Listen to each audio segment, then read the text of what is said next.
Olá, tudo bem? Bom dia, boa tarde, boa noite. Eu não sei que horas que você está vendo este vídeo, mas este vídeo é a aula 7 de Sociologia do segundo ano do ensino médio. Tudo bem? Vamos começar? Olha só, o que nós já vimos. Ah, no início do curso, na primeira aula, nós vimos a questão da necessidade da gente compreender a palavra política. Vimos que depois, na segunda aula, né, na segunda e na terceira aula, sobre a República de Platão e a necessidade que ele viu ali de criar um sistema que pudesse dividir as sociedades em classes de acordo com a natureza de cada ser humano, para que a cidade fosse a melhor possível, fosse a mais justa possível. Ele faz ali uma crítica muito dura à democracia. Depois nós vimos Aristóteles com o seu pensamento político também, a necessidade, né, do ser humano de viver em sociedade para realizar a sua natureza humana. Lembrem da tese de Aristóteles: o homem é um animal político. Vimos também como que se dá a construção dessa sociedade, né, através de questões naturais. O ser humano ali, ele, por causa de uma diferença sexual, né, se junta homem e mulher, forma uma família, as famílias formam vilarejos, os vilarejos formam cidades, e a vivência dentro dessa comunidade, dentro dessa polis, vai fazer com que o ser humano realize a sua finalidade, que é viver politicamente, que é viver na polis, que é viver em meio aos vários. Vimos na aula da semana passada também que Aristóteles ele vai dizer, né, que o ser humano ele possui como finalidade ser feliz, ou seja, se realizar. E essa realização acontece por meio das virtudes, da gente reforçar as virtudes e negar os vícios. As virtudes, lembrem bem, é aquilo que nos possibilita realizar a nossa natureza, que de certa forma é ser um animal racional.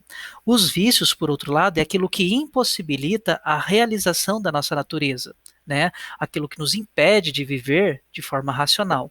Bom, vimos que Aristóteles ele desenvolve um quadrinho esquemático, né, que mostra que a virtude é sempre a orientação sobre o meio termo. Né, da gente evitar o excesso ou evitar a escassez numa determinada atitude e sempre ter a prática racional nas nossas escolhas, né? Sempre agir de forma racional.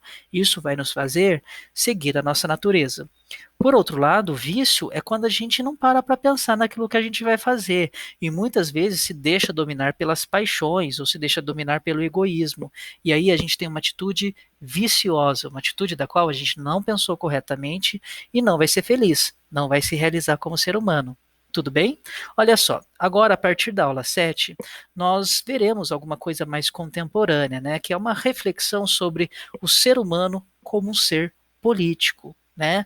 Essa ideia do ser humano como um ser político dentro da ótica desse ser que vive em sociedade, né? Dentro da ótica aristotélica, né? Que imagina, que pensa, né? Que tem a tese, a defesa da tese de que o homem é um animal político.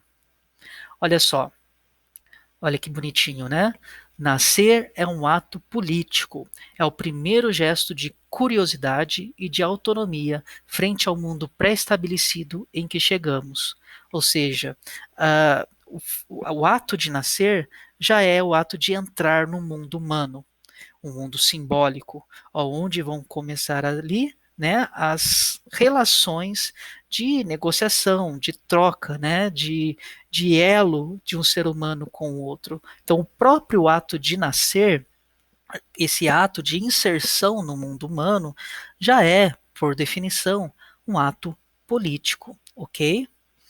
Podemos continuar. O novo, em sua relação com a comunidade, o ser saído do ventre de uma mulher, começa a humanizar-se, a socializar-se, a criar vínculos que constituem seus desejos, suas práticas, suas ideias e crenças, seus projetos individuais e coletivos. Ou seja, a própria educação já é um caminho para inserção nesse mundo simbólico da política, né, do mundo de negociações, de relações sociais e de vínculos.